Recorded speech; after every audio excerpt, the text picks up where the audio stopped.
kalian? Bunda harap kabar kalian semua selalu baik dimanapun kalian berada, dan jangan lupa tetap patuhi protokol kesehatan yang ada. Di video kali ini Bunda akan memaparkan materi yang sebenarnya sebelumnya materi ini sudah pernah kita bahas atau sebelumnya sudah pernah kita diskusikan di salah satu aplikasi pembelajaran. Sebelum memulai, izinkan Bunda terlebih dahulu untuk memperkenalkan diri kepada kalian semua yang saat ini sedang di rumah ya, terutama untuk kelas 7. Pasti kelas 7 ini banyak sekali yang belum mengenal bundanya ya. Jadi akan Bunda perkenalkan, nama Bunda Erni Hartati.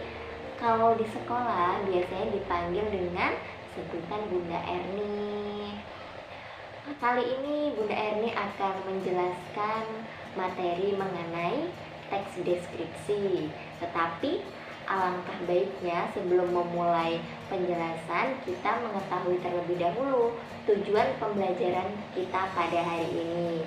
Nah, jadi anak-anak, tujuan pembelajaran kita hari ini yaitu meliputi yang pertama, menjelaskan pengertian, ciri, objek, dan tujuan teks deskripsi. Yang kedua, menentukan jenis-jenis teks deskripsi. Dan yang ketiga, menjelaskan struktur, langkah, dan ciri kaidah kebahasaan dalam teks deskripsi. Untuk materi deskripsi, poin pertama yang akan Bunda bahas yaitu mengenai pengertian teks deskripsi. Mungkin di sini ada beberapa dari kalian yang bertanya-tanya mengenai apa sih yang dimaksud dengan teks deskripsi tersebut. Sebelum Bunda jelaskan, kalian bisa melihat cuplikan video berikut ya. Menyatakan kemerdekaan Indonesia. Hal-hal yang mengenai pemindahan kekuasaan dan lain-lain diselenggarakan dengan cara saksama dan dalam tempo yang sesingkat-singkatnya.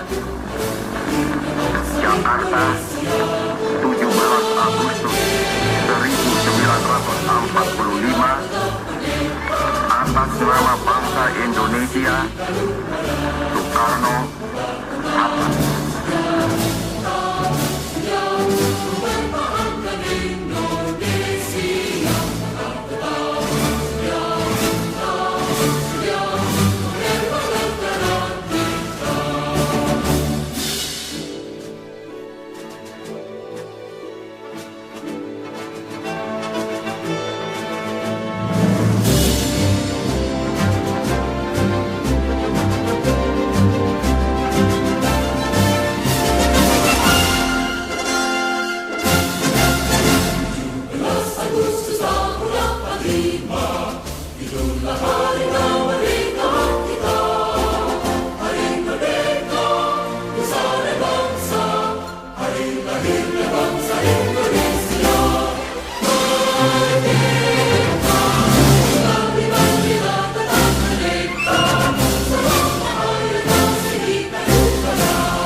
Dari cuplikan video tersebut, kira-kira apa yang bisa kalian pahami mengenai video tersebut?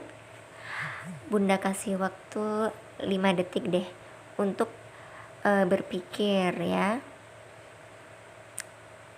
Ya, benar. Secara tidak langsung, video tersebut menceritakan sejarah kemerdekaan Indonesia secara rinci. Nah, bagaimana pahlawan terdahulu berjuang sampai Indonesia bisa merdeka saat ini. Dan tugas kalian sebagai generasi muda patut mengenang jasa pahlawan dan menerapkan sikap pahlawan di kehidupan sehari-hari. Jadi, pengertian dari teks deskripsi sendiri yaitu berisi penggambaran suatu objek, tempat, atau peristiwa tertentu kepada pembaca secara jelas dan terperinci. Jadi pembaca itu seolah-olah seperti melihat, mendengar, dan merasakan sendiri sesuatu yang sedang dideskripsikan oleh penulis. Contohnya seperti video tadi, ya, secara tidak langsung video tersebut menceritakan sejarah Indonesia secara rinci kepada kalian semua. Jadi secara tidak langsung kalian bisa merasakan gitu ya, bisa merasakan bagaimana susahnya atau bagaimana pengorbanan para pahlawan terdahulu untuk kemerdekaan Indonesia gitu. Jadi intinya ketika kalian menceritakan sesuatu kepada teman kalian secara jelas dan secara terstruktur, itu dinamakan teks deskripsi. Poin B mengenai tujuan teks deskripsi. Jadi di sini sudah jelas ya. Tujuan teks deskripsi ini agar orang yang membaca teks yang kita tulis itu juga ikut merasakan apa yang ada di dalam teks tersebut. Jadi sudah jelas, teks yang kita buat itu orang akan merasakan atau orang tersebut seolah-olah akan merasakan apa yang kita tulis dalam teks itu. Untuk poin selanjutnya yaitu poin C mengenai ciri-ciri teks deskripsi. Yang pertama, paragraf deskripsi menggambarkan sesuatu. Maksudnya adalah seperti yang Bunda katakan tadi, bahwa teks deskripsi harus menggambarkan sesuatu berupa objek, tempat, ataupun peristiwa. Kemudian yang kedua, paragraf yang digambarkan dijelaskan secara sangat jelas dan rinci serta melibatkan kesan indera. Nah, di sini ketika kalian membuat teks deskripsi berupa objek, tempat maupun peristiwa, usahakan membuatnya secara terstruktur atau berurutan dari awal sampai akhir ya. Supaya apa? Supaya apa yang kalian sampaikan bisa lebih jelas dan orang lain pun yang membacanya juga ikut merasakan hal tersebut. Dan ketika membuat teks deskripsi ini melibatkan kesan indera, salah satunya indera penglihatan, agar memudahkan pendeskripsian. Kemudian ciri yang ketiga, ketika membaca teks deskripsi, maka seolah-olah merasakan langsung apa yang sedang dibahas di dalam teks. Seperti Bunda contohkan tadi, teks deskripsi yang kita buat ketika dibaca oleh teman kalian ataupun orang lain, orang tersebut seolah-olah akan merasakan apa yang kita tulis dalam teks deskripsi tersebut. Dari sini paham ya? Kemudian untuk yang keempat, ini ciri-ciri yang keempat, teks deskripsi menjelaskan ciri-ciri fisik objek seperti bentuk, ukuran, warna, atau ciri-ciri keadaan suatu objek dengan rinci. Nah, ini contohnya ketika kita ingin mendeskripsikan objek benda seperti buku paket misalnya. Kalian harus menceritakan secara rinci bentuk dari buku tersebut, kemudian warna, dan lain-lain. Poin berikutnya, poin D, berkenaan dengan struktur teks deskripsi. Di sini ada 4 struktur. Yang pertama, judul. Ketika kalian membuat teks deskripsi, kalian harus membuat judul terlebih dahulu. Karena judul ini untuk menggambarkan isi teks. Contohnya, kalian membuat judul teks deskripsi, misalnya judul teksnya Taman Samarinda. Nah, kemudian yang kedua, kalimat topik. Nah, kalimat pembuka yang menjelaskan hal apa yang hendak dideskripsikan. Seperti tadi, kalian membuat judul Taman Samarinda. Kemudian kalian jelaskan apa yang hendak kalian deskripsikan. Misalnya di sini kalian jelaskan secara umum hal apa yang perlu kalian jelaskan. Misalnya salah satunya ingin mendeskripsikan keadaan dari Taman Samarinda tersebut. Struktur teks deskripsi yang ketiga yaitu ada deskripsi. Di sini bagian penjelasan benda atau suatu hal yang dideskripsikan. Nah, jadi di sini selain menceritakan tentang keadaan kalian boleh menceritakan objek apa saja yang terdapat di Taman Samarinda tersebut.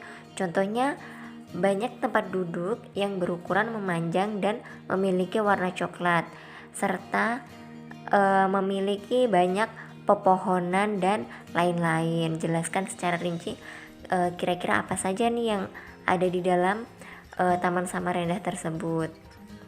Dan struktur yang keempat yaitu simpulan. Nah, bagian penutup yang biasanya disertai oleh pendapat penulis. Di bagian ini atau di bagian penutup ini sertakan pendapat kalian mengenai Taman Samarinda tersebut ya. Contohnya saja seperti ini. Taman Samarinda ini luas, seharusnya terdapat lebih banyak tempat sampah agar para pengunjung tidak membuang sampah di sembarang tempat. Seperti itu contohnya pendapat kalian ya. Jadi ketika kalian menuliskan teks deskripsi, jangan lupa tuliskan pendapat kalian mengenai teks yang telah kalian buat. Poin selanjutnya yaitu poin E mengenai jenis teks deskripsi. Jadi teks deskripsi di sini ada 3 poin. Yang pertama itu ada teks paragraf deskripsi subjektif.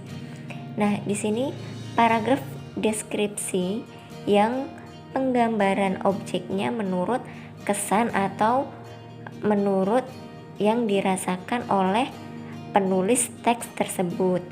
Jadi maksudnya di sini ketika kalian menulis teks deskripsi subjektif, yang kalian tuliskan hanya kesan dari diri kalian mengenai teks tersebut. Contohnya saja, bunga mawar adalah salah satu jenis bunga yang aku sukai. Selain warna yang merona, wanginya juga sangat semerbak.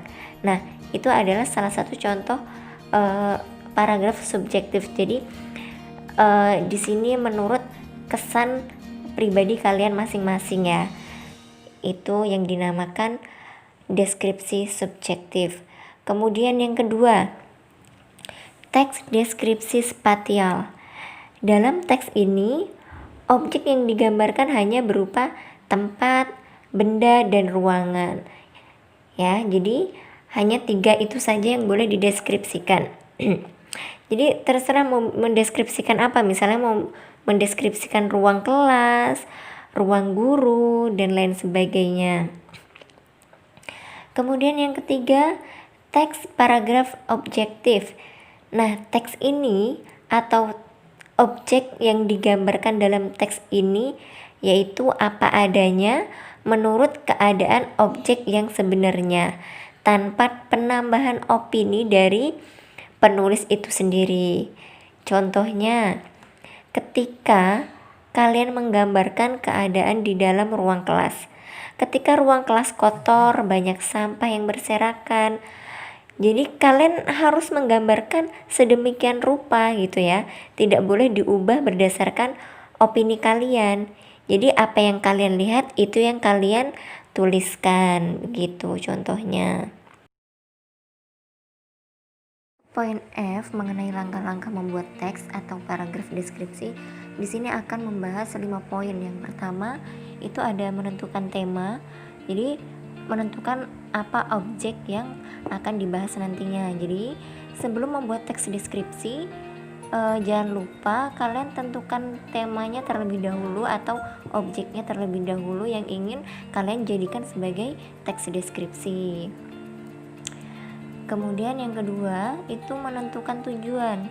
Nah, dalam membuat teks deskripsi tujuannya harus jelas ya. Misalnya membuat teks deskripsi ruang kelas, tujuannya agar apa? Supaya teman-teman kalian yang belum pernah melihat secara langsung kelas kalian seolah-olah bisa merasakan keadaan di dalam kelas kalian tersebut. Jadi teman kalian seolah-olah merasakan keadaan di kelas kalian walaupun belum pernah melihat secara langsung.